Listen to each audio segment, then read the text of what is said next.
Let's see, now it's loading. Hello, everyone. Super excited to be here today for Sensitive Success Stories, our premiere. And with me, I have the wonderful Vanessa Talbot. And yeah, we're going live here in our group for HSP, Introvert, Intuitive, Sensitive Coaches and Changemakers.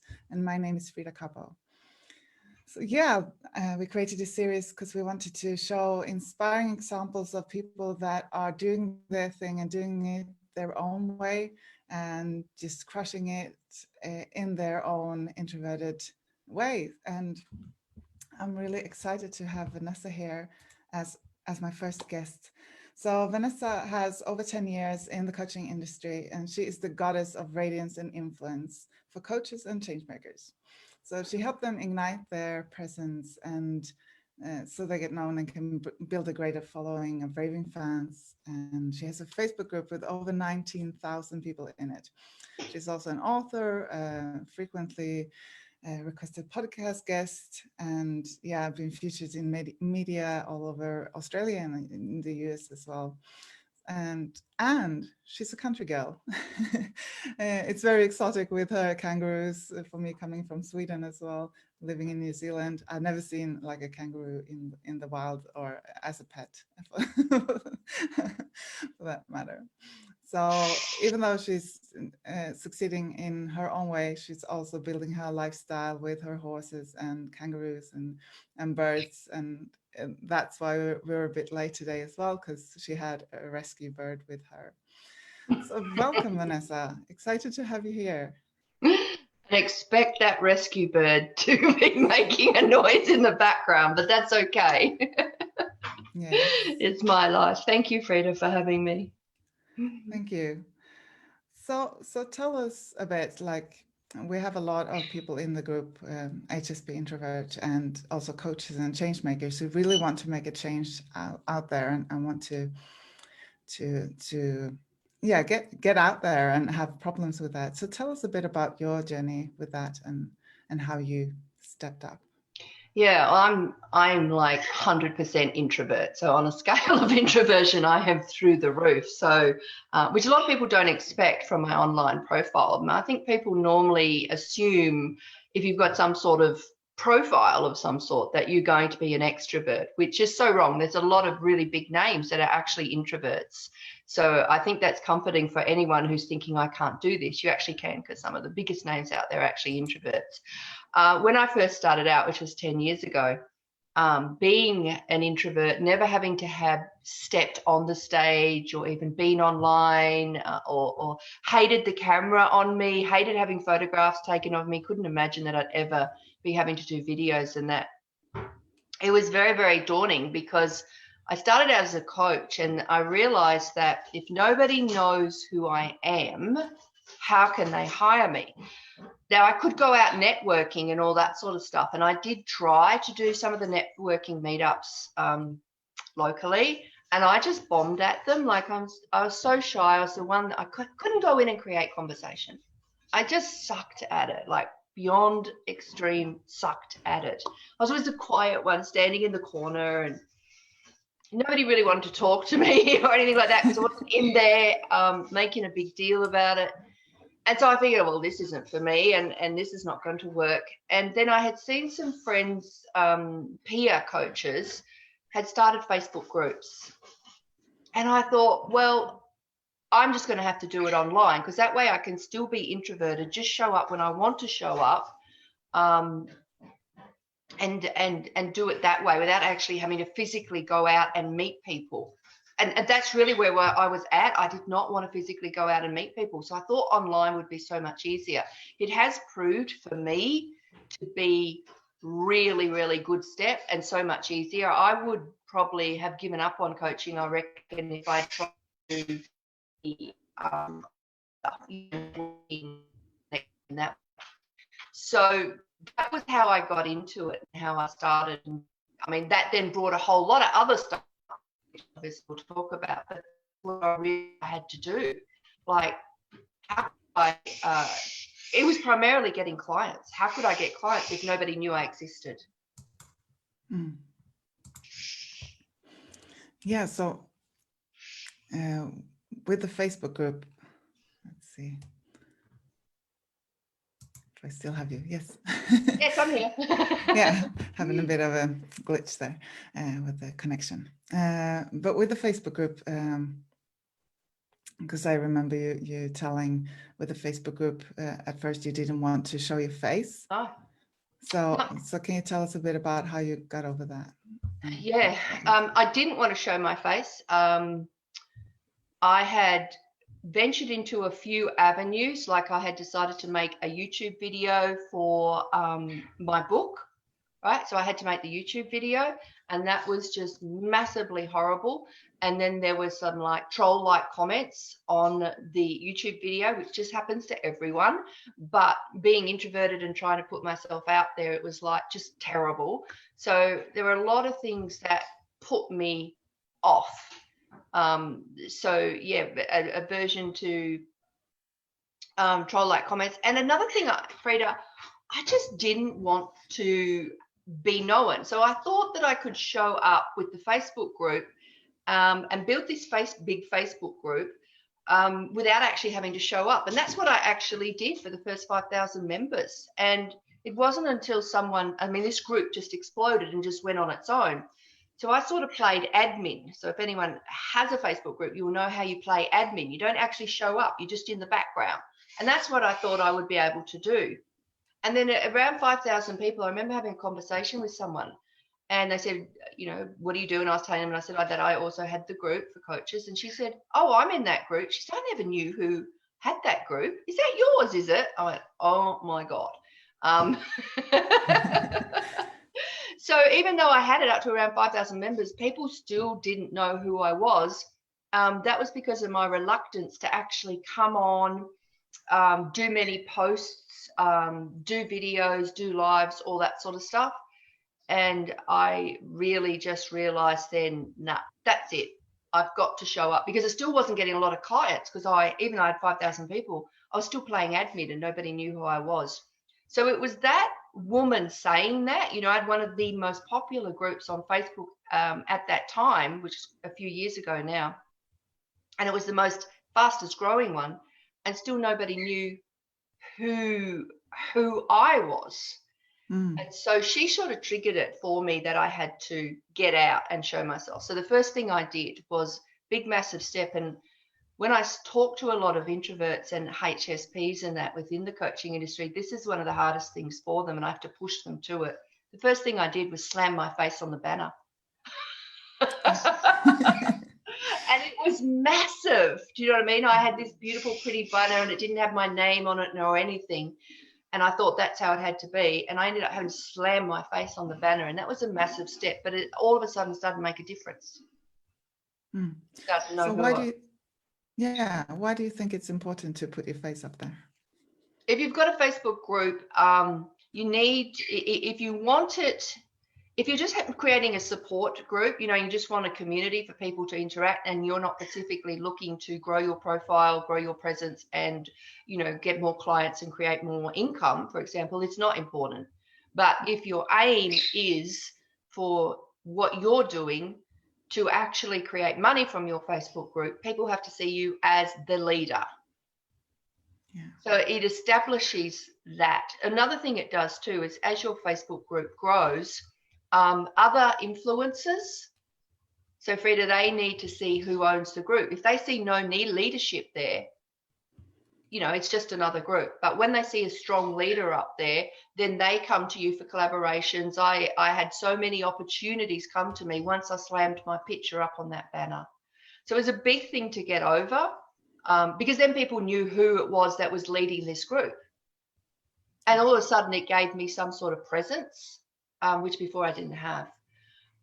So that was the first thing that I had to get over, was just doing that. And the other thing that was challenging, and is still challenging to this day, because as an introvert, and anyone who's an introvert will know that we kind of need a lot of downtime away from social interaction.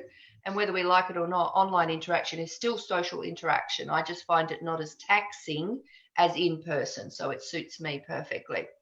But there's still some days that you still go, and I know you've said this, Frida, too, it's just like, oh, I've got to go and show up. Yeah. And so I had to type of push myself to actually show up, but then also say it's okay that I don't want to show up as much as the extroverted people. I had a friend who started out coaching the same time as me, and she is exceptionally extroverted, and she's every day she's on her lives three or four times a day, and I couldn't do that. And it's like, right, I'll push myself to show up 2 or 3 times live. So, and I have to know that that is enough for me. Yeah. I don't want to try and push myself to be like the extrovert. So I know for a lot of people that they think that you've got to show up daily and all this sort of stuff if you're building a business, especially for coaches and change makers, and it is online. They think that's what they have to do because the extroverts are doing them. But what you've got to remember, and this is what I had to remember, it's easy for them. And it wasn't easy for me to do that. And it's still not easy for me. Yeah. So I have to kind of say, like today, for example, so Monday, no, I'm not showing up live Monday. That's my off days. But today I will go into my group because I'm doing this with you, and I'll do another one into my own group as well. So it's just pacing it so that I can manage it.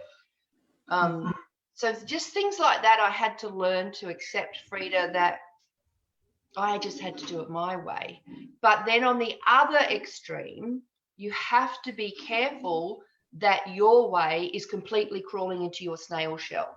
And if your way is completely crawling into your snail shell, then you'll need to do something about that, because that's not going to work.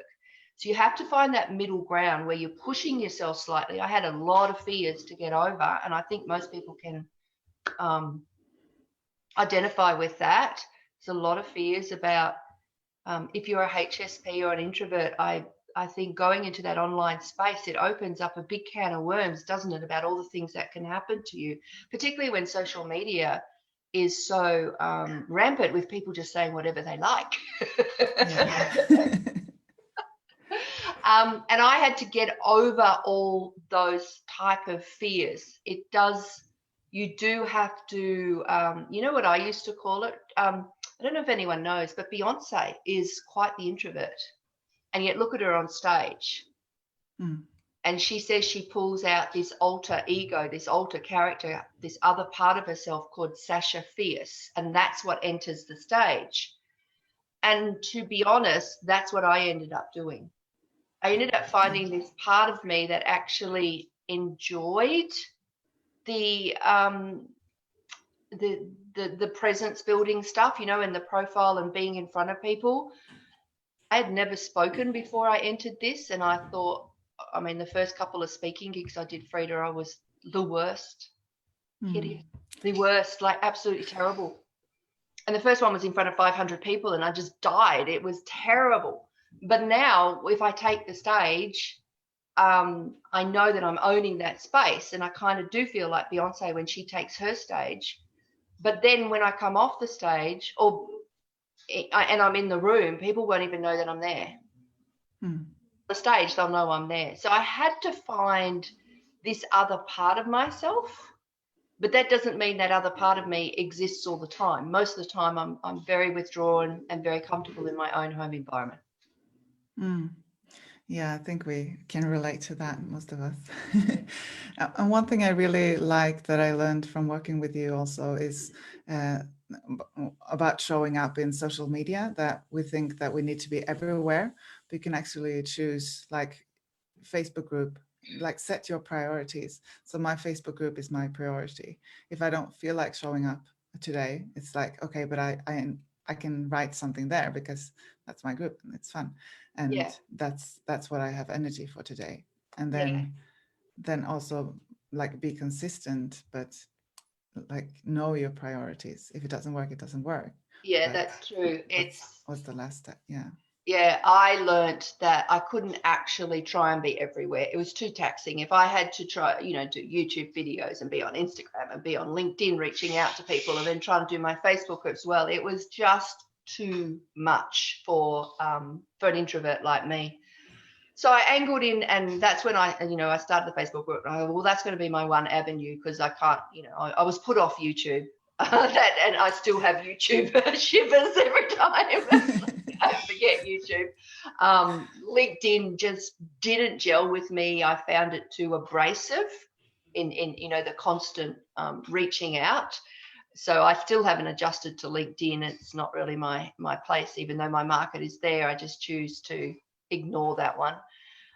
So I did what I do advise to you, Frida, and everyone else. Find the one spot that's your sweet spot and work it well. Because if you can build a community, for example, where they are on Facebook, at this stage, you don't actually need to be everywhere. And when you build a team as your business grows, they can make you everywhere without you actually having to show up as such. So that's always the aim of the game at the end of the day. I mean, if you look, for example, like Marie Forleo, another example, and I bet people don't think of her as an introvert, but she is. Marie Forleo. And the way she, she shows up and she's got all these lovely videos and she seems so lively, but apparently she has to have days, and like I do, days and days and days off after doing an event or a speaking event or something like that. So she needs a lot of that downtime. But I bet she's not showing up everywhere. She'll have a big team that makes her look like she's everywhere. Yeah. Yeah, and that's important to remember. Like, there's so many introverts out there showing up in their own way, but we don't know how they are showing up because we just see them showing up, and everyone. So there are some pretty good role models. There's some excellent role models if you want to have a look around. And the problem is we assume that they're extroverted because we see them. We go, oh, they must be an extrovert because they're doing what I can't do. No, they've actually trained themselves and they learn how to, and I know this is up your scope, Frida, and you love this, but they learn how to utilize their energy when it's on, and then when it's off, they know to retreat. It's about getting that balance right. And I believe listening to that energy as well. Yeah, definitely. So we call this sensitive success stories. What does success mean to you? Success has always been to me, like even from when I was little, because I grew up on a farm, I knew that good old go to work Monday to Friday, 9 to 5 was not going to be what I was going to do.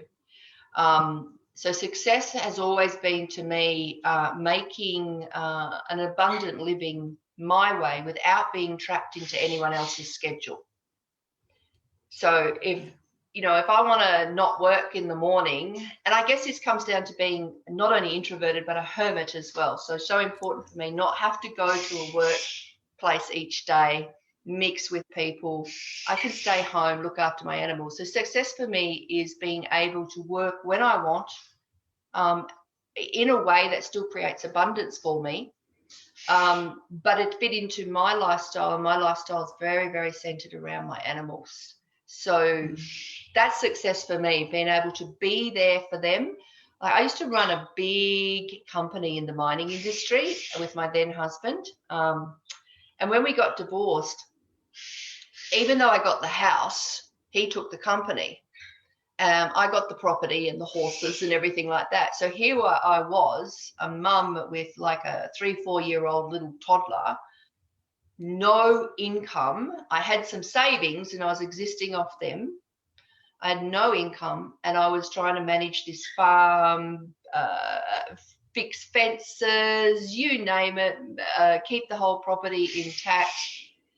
And it was like, well, I'm going to run out of money here. And so, but the idea of going to work, because I thought, oh, I might have to get a job here, but my why kept kicking in. My why has always been about being able to get up in the morning, not have to go to work, go out and play with my animals, do my exercise, work for a few hours in the afternoon with clients, and then stop when my daughter comes home. So we're back out with the horses and that. That's always been my ideal.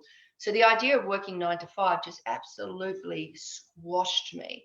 And so because my why, and I know this is what you coach on, Frida, about your why and that bigger vision, because my vision to keep the lifestyle in which I'd always had all my life was so big, I had to make this coaching business work.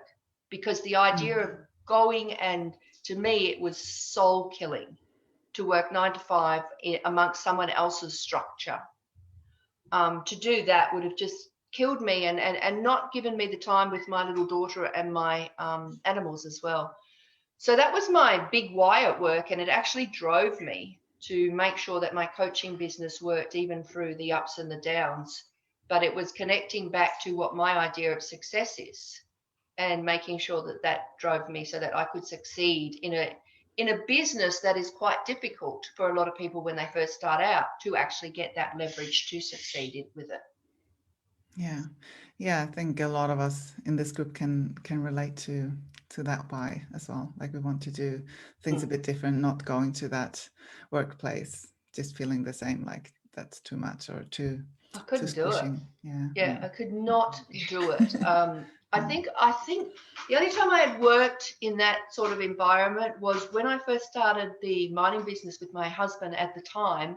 When we were first setting it up, just to get a bit of extra money, I was offered a 3-month, just relief position as a bank teller in one of the credit unions here. I said, yeah, no worries, that's okay. I'll do that. Give us a bit of money while we're setting this up. And I did it for 3 months, and it was soul destroying. And oh my God, I can't believe, that people, I could see why we as coaches work with some very unhappy people when that doesn't suit them. I'm not saying that it doesn't suit everyone. Some people love that routine and that comfort that it brings, but I can understand why I've worked with so many people who wanted to get out of that. Yeah. And for me, having experienced that for the first time in my life, and I would have been about 40 when I did, or 35, so it took a while to actually experience. And I went, whoa, is this how a lot of people are living their lives?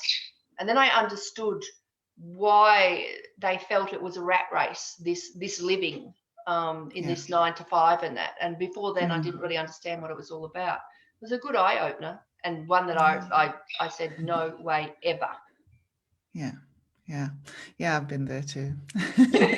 Not wanting to go back. And it was having to fit in with other people as well, and all these personalities and the boss's schedule and all the rest of it, and show up at 8 in the morning when the sun was just coming up in winter, because I did it in winter. So show up at 8 in the morning, the sun's basically only just come up, and you go to work, and then by the time you come out at 5:30, the sun was gone. I was like, oh my God. And I'd been inside a wall all day sitting at a counter. Unbelievable. Yeah, I agree. So if there are people, I know there are people in this group that just starting out and they're struggling to either put themselves out or not wanting to put themselves out, what would be your tip to them? I know you have lots, but what is the biggest aha for you? Probably have a list a mile long. But the first thing I'd say is find the place that's easiest for you to start doing it. So for me, I just went, no, networking sucks. I can't do this. It's too hard. And then I said, oh, Facebook group. It felt safe. So find a place where it feels safe, and then push yourself to work that and work it well. And that's where you've got to sit. It can be, it is really tempting to draw yourself back all the time. And that's where you've got to push yourself. So if you could say, do one small step a day out of your comfort zone, you will gradually get used to it. So now, as I said to you, even doing something like this before, when I started, I probably would have been terrified about it, but now I'm just so used to it because I've done so much. So I'd say to you, it all becomes easier, but that doesn't mean you're going to turn into an extrovert and want to do it all the time. So it is about knowing when you first start out, you will have to challenge and push yourself whether you like it or not. But don't try and challenge and push yourself everywhere. Just decide one spot. So for example, it might be, I'm just going to start doing 2 Facebook Lives a week. And push yourself. And then once you get used to doing that, you might then take another step. And it's just step by step by step. But if you try and do everything at once, you won't end up doing any of it. I guarantee. Yeah. It's how have you found it, Frida? How have you? have you found, because you've been doing this for a little while now, and you yourself, you're HSP and introverted.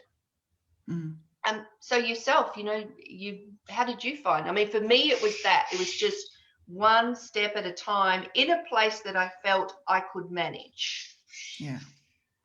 Yeah, I think we all can relate to jumping on these challenges. And now I'm going to put myself out there. I'm going to do a live every day for a week, and that's going to be my challenge. And then it's like, oh, I can't do this. Yeah. So just finding, like you say, finding one place that I know I want to show up, that I feel okay, comfortable to show up, and just challenge me there and just do it one step by step. That has been a really, really and good. yours has been your Facebook group, like mine, wasn't it? That's where I started out. But you've done better than me, because when I first started out, I actually hid. Like, I created the Facebook group, but I was still hiding. You've got your face on the banner, you're showing up, doing stuff. I didn't do that till about 6 months later, when it hit about 5,000 and that person said that comment. Yeah, I had a great teacher. So. Well, you learn from my mistakes. Yeah, exactly. So that's great. That's also something that we can all do, learn from others' mistakes. Yeah, I mean, I was very uncomfortable going when I was a coach. I had to go to live coach trainings down in Melbourne, and I was very uncomfortable even walking into the room with all the other students. Like, that was difficult. So that was actually my first challenge when I started on this journey, was actually taking the trip to Melbourne and walking into a room full of strangers. So that was confronting enough. And building the Facebook group actually seemed easier for me than walking into rooms full of strangers. So that's why I decided to build a room full of strangers online, because it felt easier to me than walking in physically. So I think it's just know what is the easiest step for you, but don't think it's going to be easy. You will still have to challenge yourself. And that's the reminder, I think. You've got to remind yourself each day, and take a couple of days off where you go, no, I'm just going to retreat today. So for mine, it's definitely weekends. You won't see me on weekends. And Mondays and Fridays, you won't either. So I'm generally on Tuesday, Wednesday, Thursday. And I work those days and then have the rest to retreat. Yeah, it's great to put up those boundaries. So I work, or the group is about sensitivity is your superpower. So how do you see that? How do you see your sensitivity as your superpower? Yeah. As an introvert, what I feel that is my superpower, and the fact that I've been able to show up in some way, but then still be the introvert, because it's really interesting. Because this is what I ended up learning, because I thought all the extroverts were the ones getting all the clients, because they were always showing up. But then I'd had all the extroverts. I had the extrovert friend, and then I had someone come to me and they said, I want to work with you. I've been following blah, blah. That was my friend, the extrovert, who was just everywhere all the time. It's like every time I turned on Facebook, she was there. And she said, I had a conversation with her, blah, blah, and she's just too much for me. So I think that the HSPs and the introverts and the sensitives tend to draw towards each other and work with each other, because our energy supports one another. And often the extroverts can be too much for us to work with. They're so full on and everything, which is wonderful. They've got massive energy, but to be around them full time can sometimes be challenging for some people who are extreme introverts, for example, like me, or very HSP or sensitive. So that's how I feel I have a superpower, is that the introversion seems to draw people who like the quieter sort of space, because they find the other space might be too busy, or that energy is too much for them. I've got some extrovert clients actually, but they are also sensitive, so they like to come to me as well, even with that extroversion.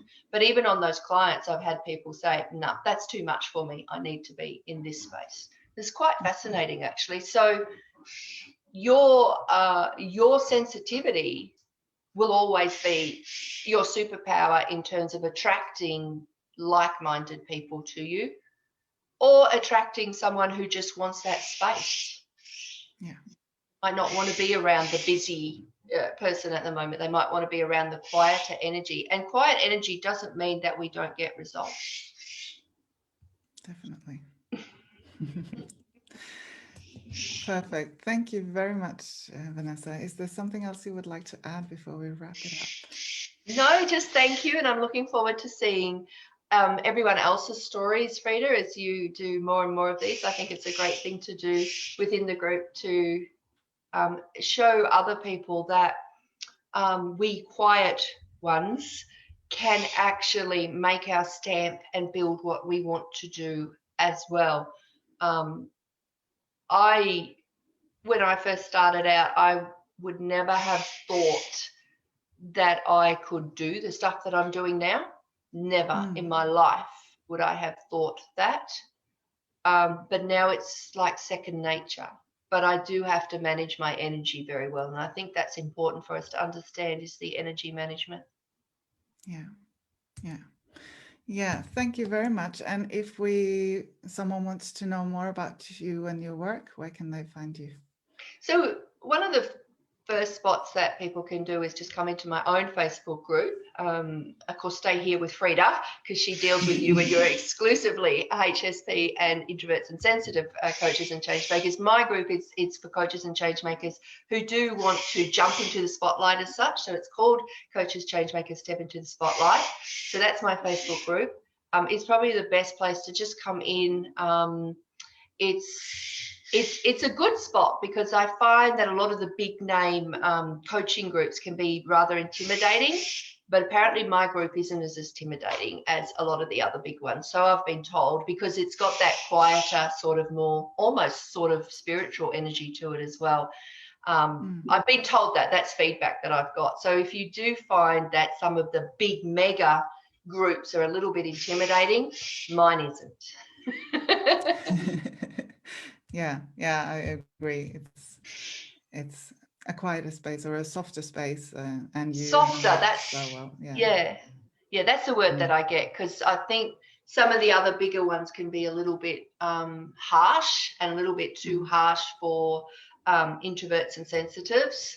And though I don't deal exclusively with introverts and sensitives, I deal with anyone who wants to say, okay, I need to build a big presence so that my work is out in front of more people. I have had to create a group that's got the energy that matches me, because I'll tell a little story.